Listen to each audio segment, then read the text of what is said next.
Hi, this is Tom Seppo, the Executive Director of Operation Transformation.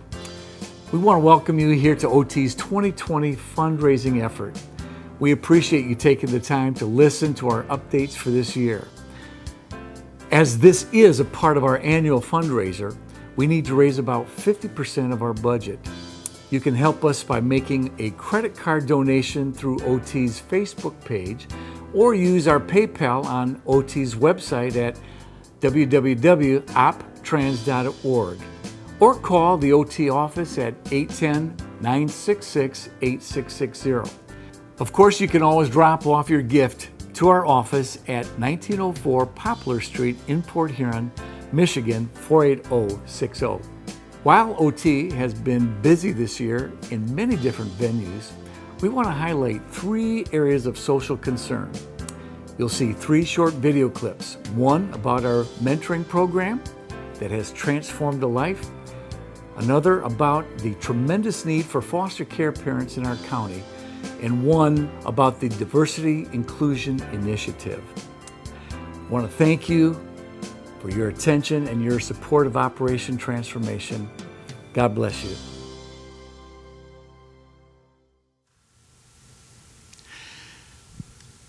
We want to welcome you here to our virtual 2020 banquet. Now, this is not our usual way of doing business, it's not, Tom. No. But we want to welcome you here as you have joined us on Facebook Live. We just want to say thank you to our sponsors. Our presenting sponsors are Christians for a New Tomorrow. They have just been a real blessing to us, and we want to thank them for their contribution to OT. We also want to thank our main sponsors for this event, Dr. Brian and Sandy Pratko, the Pollock Randall Funeral Home, the River Church, and WGRT 102.3 FM. All right.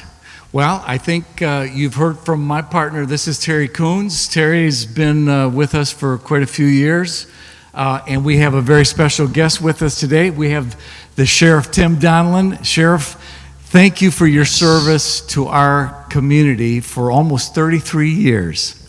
And you have been the sheriff for going over 12 years, and we can't thank you for the superb job that you have done as far as law enforcement. And today, I'm hoping that you don't get ragged on at all, but, we live in a very good community here that support law enforcement. But, man, let me tell you what, we thank you for your service. Yeah. Well, thank you, and I sure appreciate it. And you're absolutely right.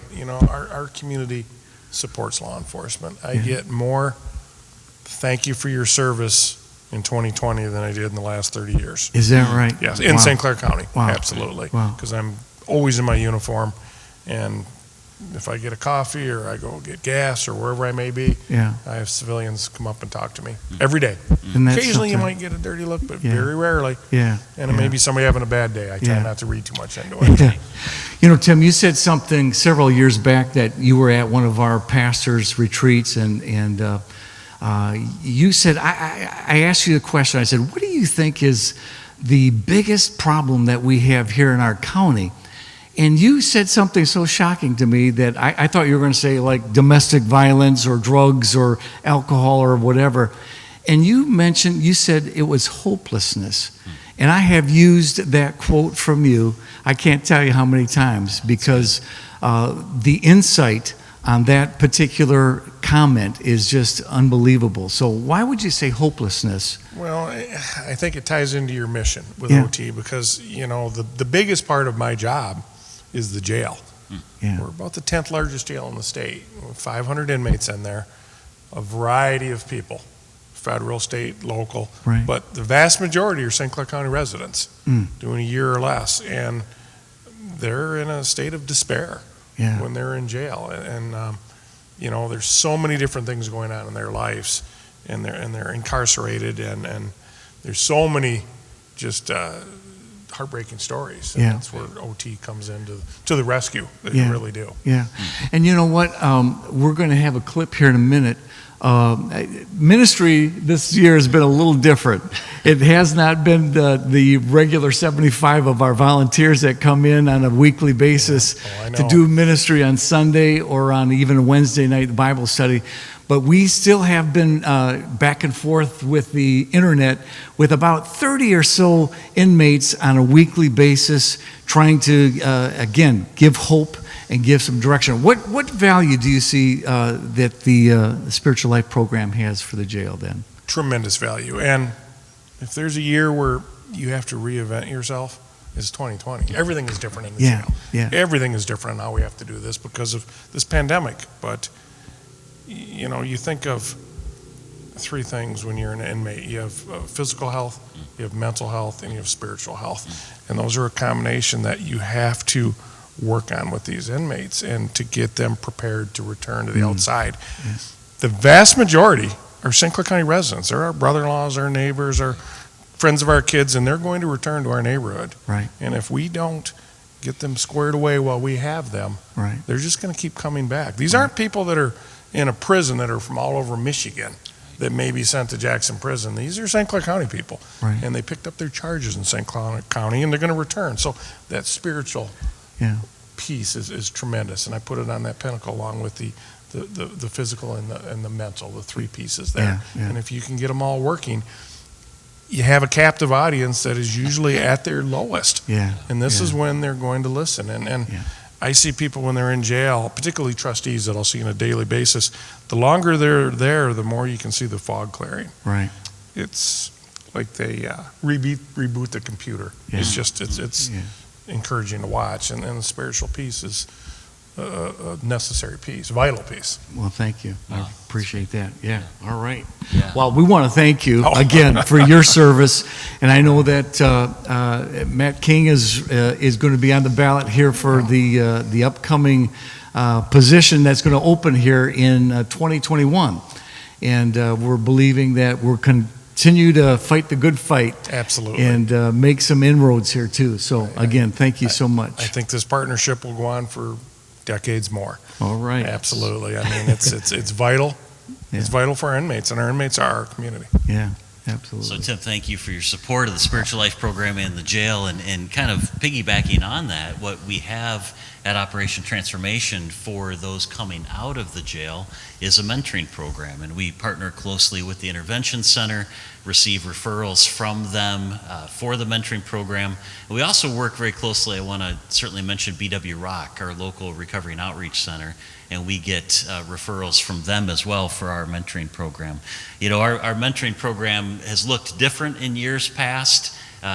If we rolled the tape back to 2006 through 2014, for a good solid 8 years there, we were in 11 counties. We presented the program to over 3,000 people coming out of the state prison system, and had literally hundreds of mentoring relationships during those years. It's quite a bit smaller now. It's more focused right here in St. Clair County, but we still have several really good mentoring relationships happening, stories of life change.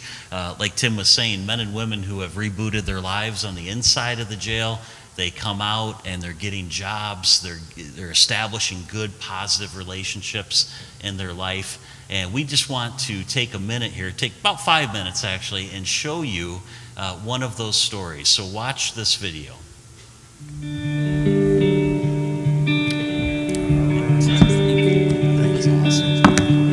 I've been mentoring for, I believe, 14, 15 years. Mentoring with people coming out of the jail system and the prison system. My name is Grant Heffron. I'm sure you I know, am the father of You four, can't know everyone two by boys name and with two the video girls. that they're watching right now. Is Grant Heffron. I had a pretty stable childhood. Come from a military family, mom and dad. I drifted off track at some point in my life. I had failed marriage. I lost a child when I was very young. I was 20. And dealt with a lot of depression.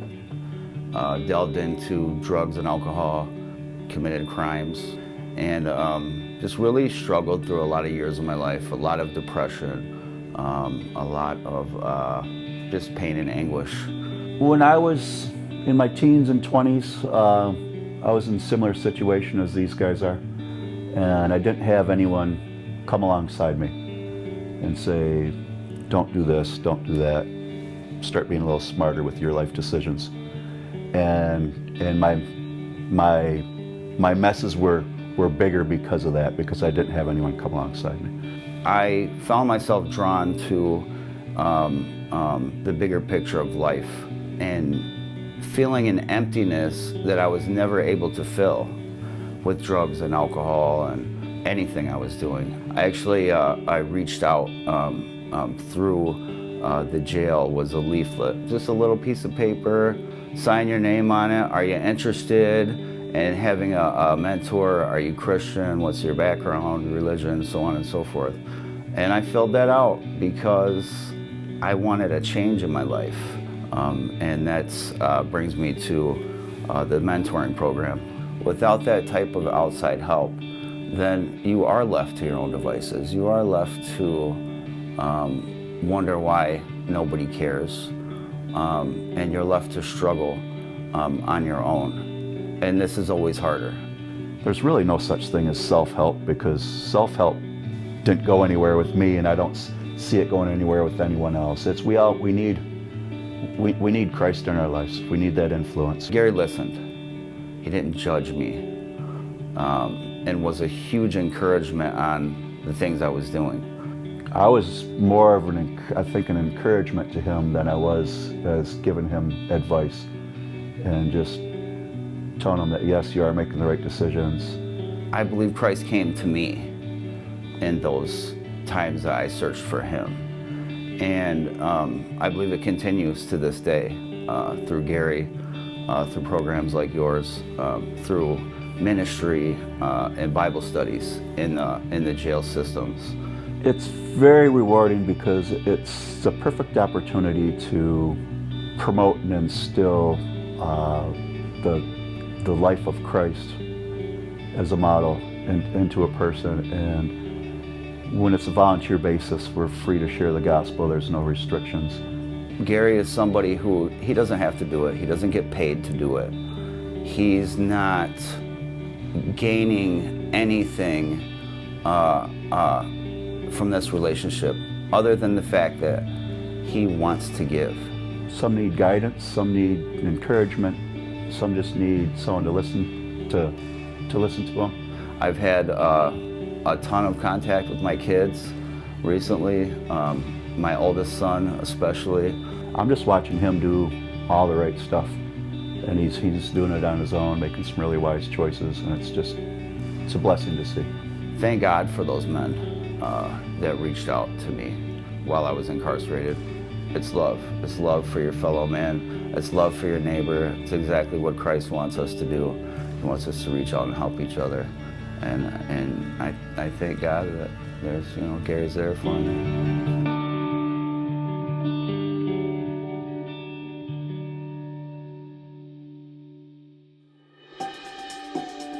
This program was presented by Blue Water Healthy Living. Produced by GBS Media.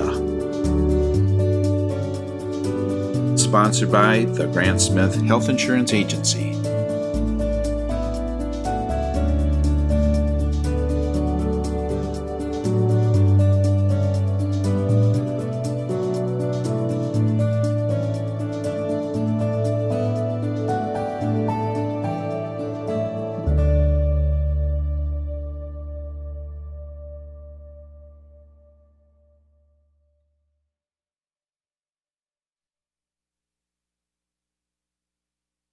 About Gary and Grant and their mentoring relationship, and you might notice that we have a new special guest with us right now. This is Pastor Alex Crittenden from the Pilgrim Missionary Baptist Church in Port Huron. Alex, thanks so much for being with us today. My pleasure. Glad to be here. Well, wonderful. We wanted to start off with you and just ask you this question. How do you see the faith community working better together today? I mean, you've been pastoring in our community for how many years? 31 years. 31 years. 31 years. What changes have you seen over those years? Well, it wasn't too long ago.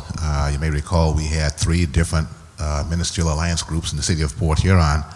And I can recall talking with my good friend Dave Mercer. And I had a senior moment to remember the name Jason Pittman. We had coffee, we'd had lunch together. We talked about, I don't know, it's why or how it came about. We talked about the fact we had 3 different ministerial alliance groups in the city of Port Huron. We talked about the fact that we're serving the same God, and why are we so divided, why we're so separated.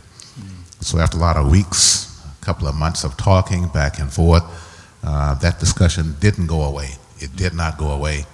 So after a long period of time, through Operation Transformation, through others who were interested, others who wanted to buy into this, we're not where we want to be. We're not there yet. As I say in the ministry, I'm not grown yet. I still have a lot of things to learn. And in this process, we still have a ways to go. But it has made a difference. In the church community, of course, we have different orders of service. We sing different songs, but we sing praises to the same God. So I'm proud of the fact that we have taken those 3 groups, and it's now one. As BWAC, Blue Water Area Churches.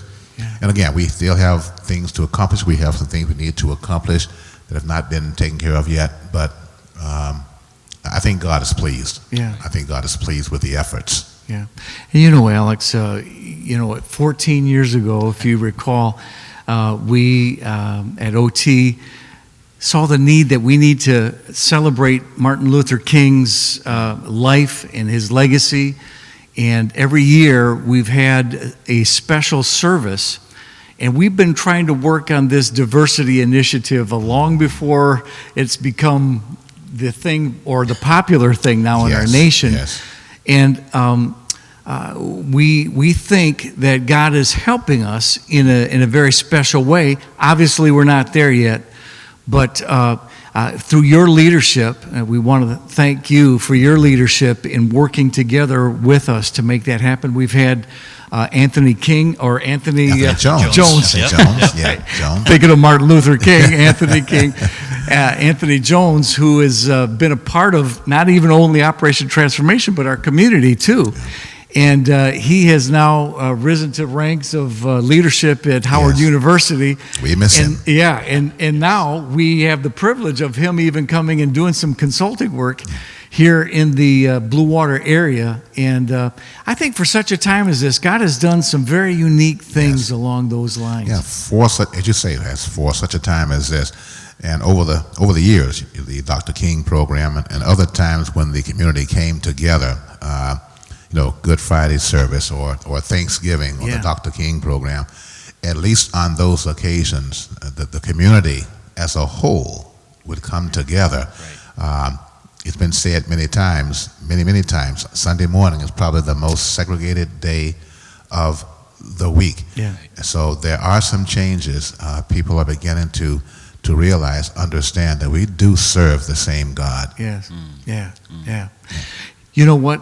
OT's been doing a lot of things even with Zoom and in our prayer time, our pastor's prayer time, and Pastor Alex is on that I'm a Zoom. Zoomer. And he was a Zoomer. and we've been doing a lot of even education with the pastors about even the diversity issues on Zoom. And so we want people to know that we think that this is an important issue here in the Blue Water area. We want to be an example. We want to be a leader in this area of diversity inclusion. If the spiritual leaders, if we don't take the leadership role, then who will? That becomes part of our responsibility, along with mentoring in our churches, along with counseling in our churches, along with just preaching and teaching, trying to draw people together, doing the best we can. And we're not so naive as to think that we're going to get everyone to buy in. It's still a work in progress, but it behooves us to do what we can to make a difference. We started a diversity inclusion piece for OT.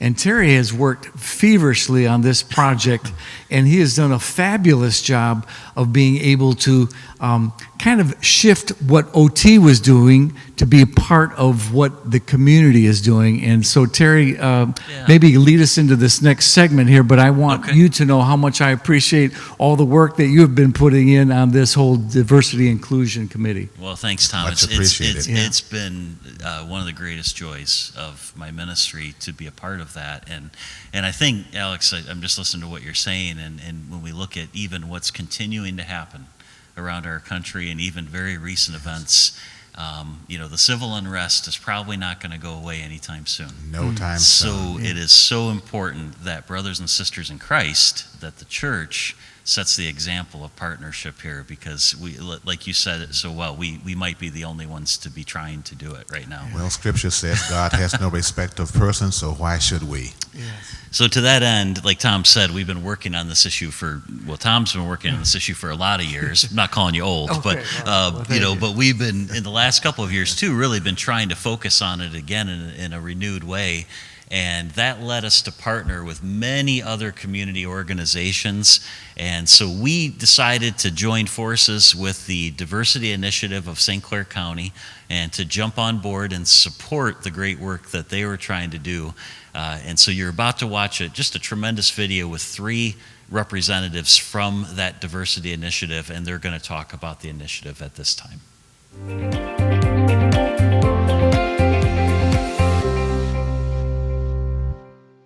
It's been interesting learning the dynamics of Port Huron. But one thing I saw that I didn't see, and I looked at it first at Port Huron Hospital, that where are the African Americans, where are the Hispanic Americans, or do they exist? And I saw they're here, but why aren't they in the business sector? We don't know what all the problems are. We don't know what all the solutions will be, but we do know that looking at outcomes, there is a difference. If you're born black in this country, or if you're born non-white in this country, there's a difference. Challenges are always there from my standpoint, where the understanding of that there could be different ways of looking things, different ways of including, and if you see them the way they are, that's acceptance.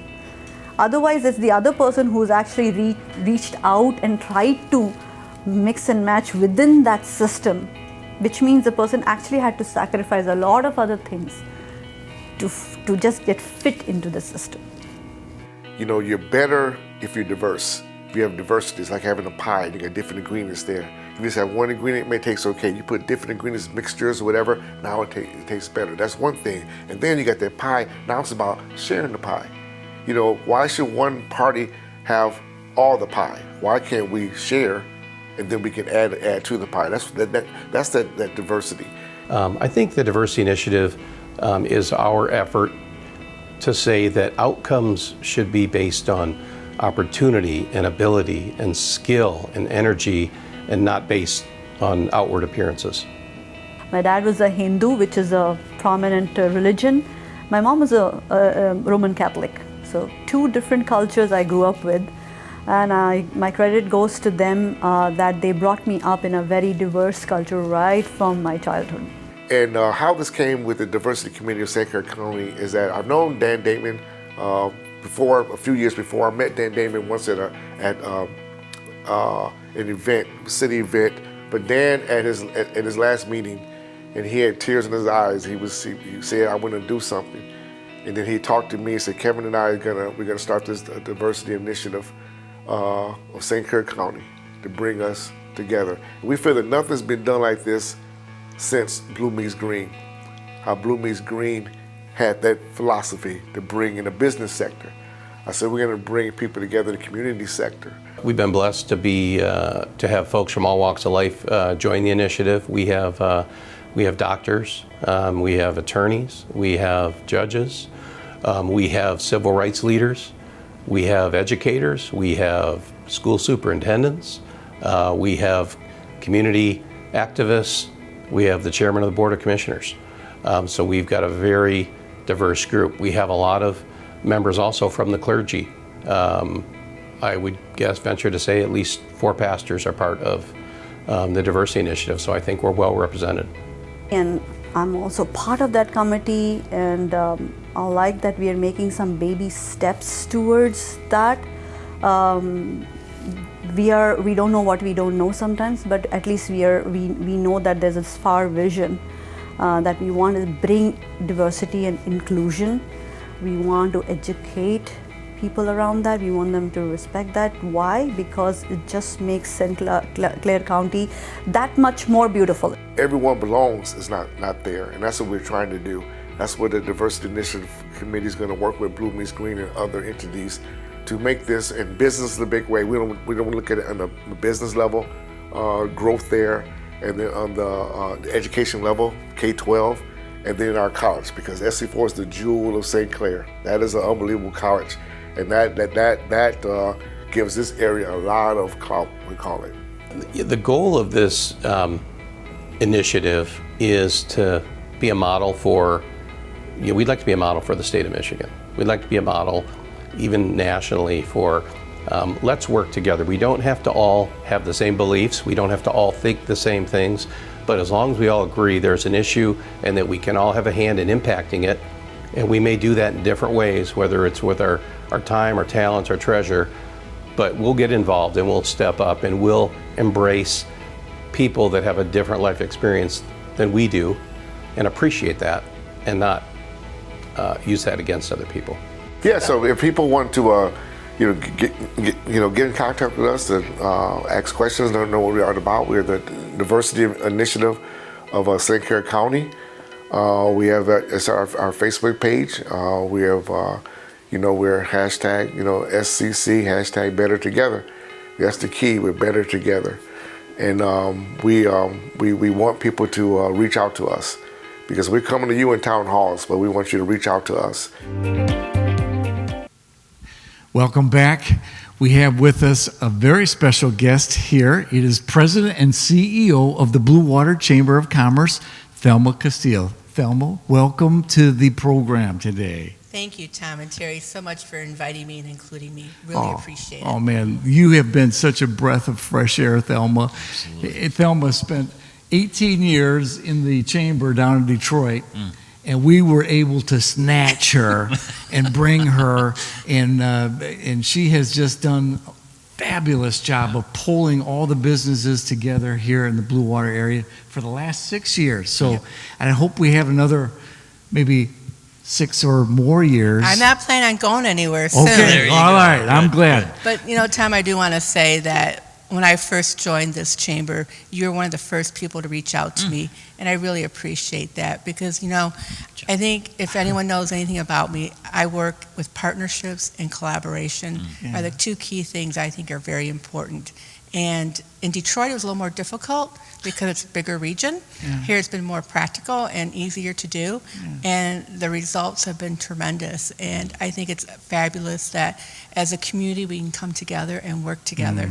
And I thank God every day that I'm in this area, because it is truly a great area to be in. Oh, my goodness, Thelma, thank you. I remember that time that I came into your office and we had a pretty lengthy conversation. Right. and I did probably go maybe a little overboard a little bit, and I probably said, Tom, Tom, you went overboard? Just a little bit. And I always try to be sensitive, not to try to cram anything down to anybody. But anyway. I have a Catholic upbringing. It's okay. Okay. All right. Well, anyway, we had a really great conversation, and your life demonstrates that. So I wanted to ask you this question. What value do you see that OT has with the faith community and working together with the marketplace?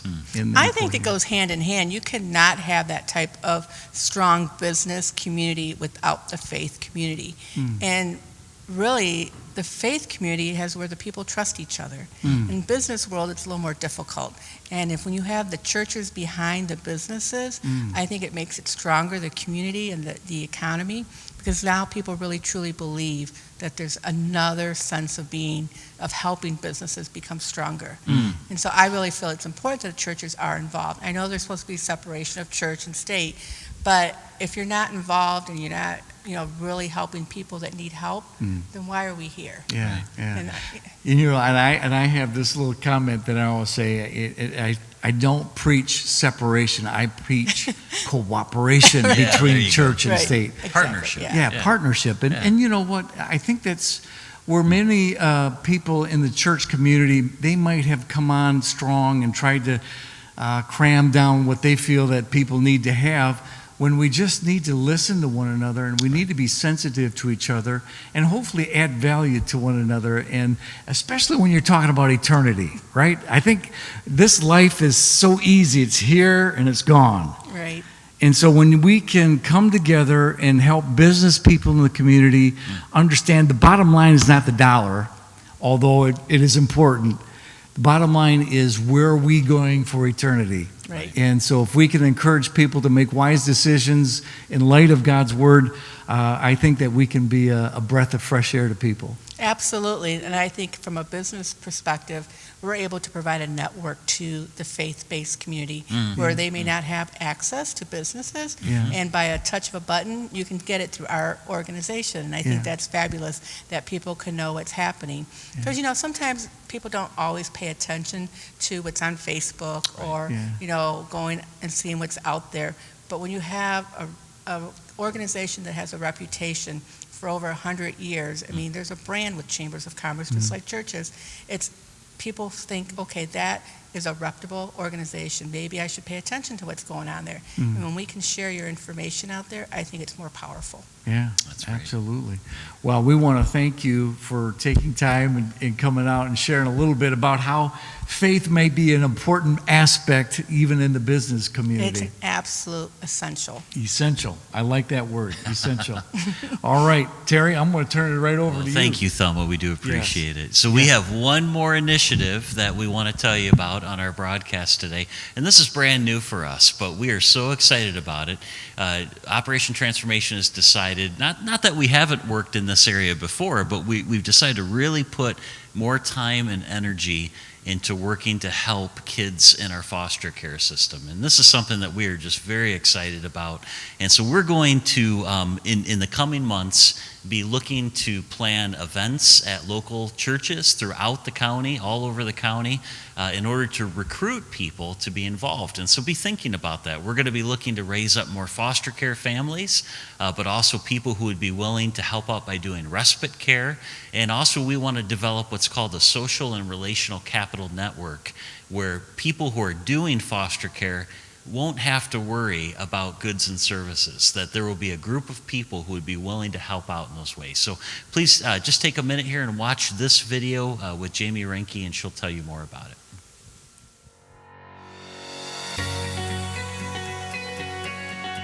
What drew me to this kind of work was really my passion for wanting to help families, keeping kids safe, and making sure that we have the best opportunities for their future.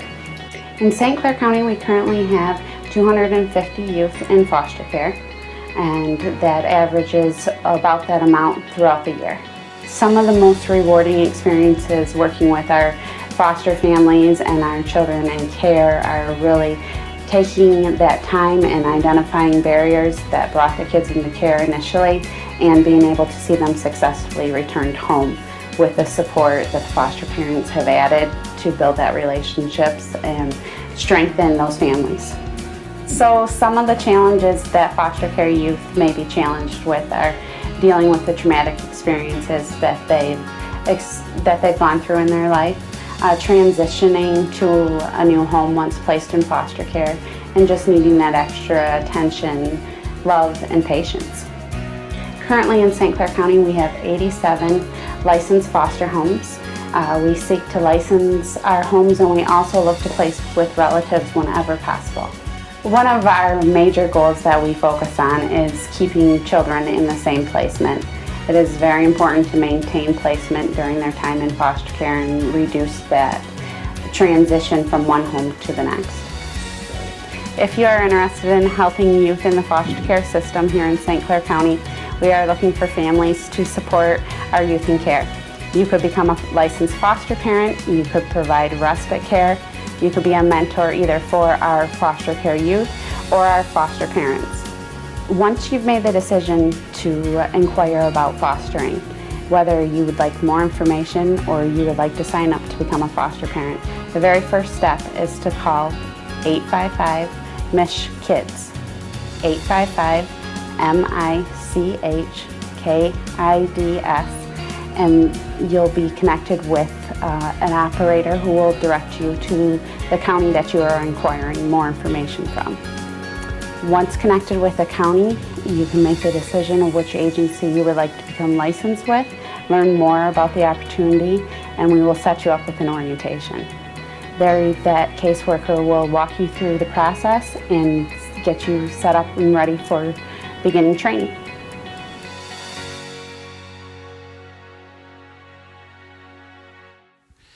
We want to thank you for tuning in to our special virtual banquet time, Terry. This has been a lot of fun, hasn't it, Tom? It's been great fun. Yep. And to have our guests with us, and hopefully you've enjoyed some of the videos as well.